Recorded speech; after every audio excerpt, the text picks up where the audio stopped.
Micron is working at the cutting edge of new technology. It's hard to find growth stocks at a reasonable price in the US market. Here's one that fits the bill. One of the big problems with the US market at the moment is that the historically high valuations mean there are very few bargains around. Indeed, it is amazing to note that in the entire S. The most interesting of these dozen is Micron Technology, Nasdaq, MU. It is currently valued at only 5 times 2018 earnings, the sort of valuation that you'd associate with a company that is struggling to stay alive. However, instead of being on the brink of bankruptcy over the past few years, Micron has experienced breakneck growth, with revenue growing from $9 billion in 2013 to $20 billion last year, a compounded growth rate of 22%. This growth is expected to continue in the short run, with revenue expected to reach $28 billion this year. Earnings have also grown at a rapid pace, more than doubling since 2014. At the same time, the company has also beaten analysts' expectations in the past few quarters, and management has started to revise up its guidance, another positive sign. Make money from memory. So why is this company still trading at a very cheap multiple of its earnings? The problem is that Micron manufactures the components involved in computer memory. This is a notoriously volatile industry that is prone to boom-bust cycles that can leave firms struggling. It is also facing competition from low-cost manufacturers.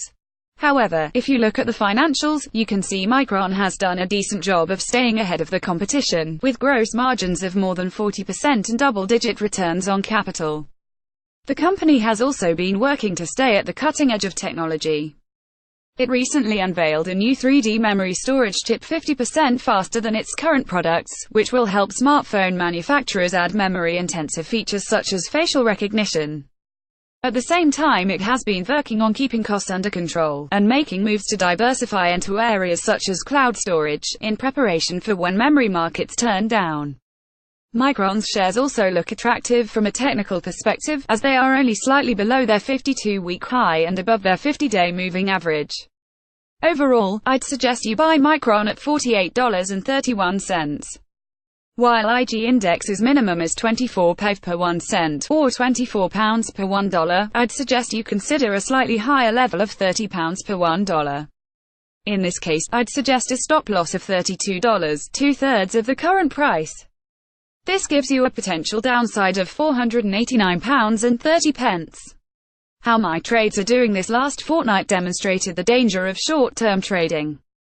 Almost immediately after we went to print 2 weeks ago, this leaves us with a loss of exactly £500. Worse, Bitcoin has rallied to $10,697, not that far from the level at which I tipped it. This means the notional profit from the trade is now only £132. Both IG Group and Renault have gone up slightly, increasing our profits to £452 and £223 respectively, while Hammerson continues to fall, which means our losses are £228. However, Petrobras continues to soar, with the New York-listed ADR rising to $14.39, more than 80% higher than the level one originally tipped it at last summer, producing profits of £820. This is partly down to a rising oil price, but also due to several Brazilian politicians openly talking about selling the government's stake in the oil company. It pushes the profit on our open trades, excluding the S. This is a bit more than the losses on our closed trades of £1,014, leaving us with an overall profit of £330. With our remaining positions, I'm going to stick with the status quo for IG Group and Renault.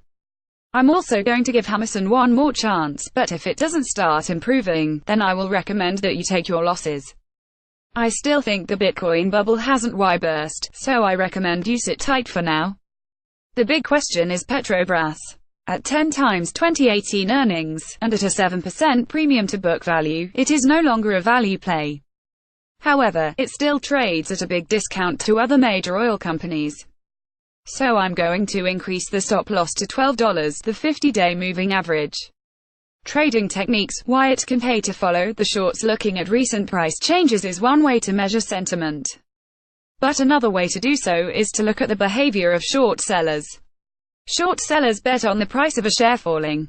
They do this by borrowing a share from its owner and then selling it to a third party, hoping that they can buy it back at a lower price. Short interest measures the number of open short positions over the total number of shares. So if a company has a short interest of 10%, it means that short positions are equal to a tenth of the total shares outstanding.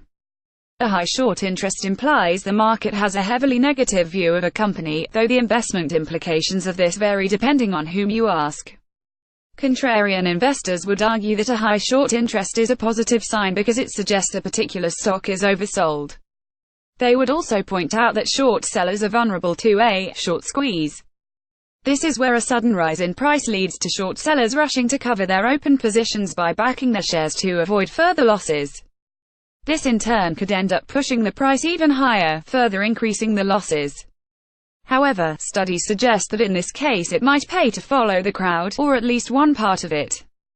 Paul Asquith of the Massachusetts Institute of Technology found that, between 1988 and 2002, the stocks that had the highest level of short interest subsequently lagged the market by 2.15% a year.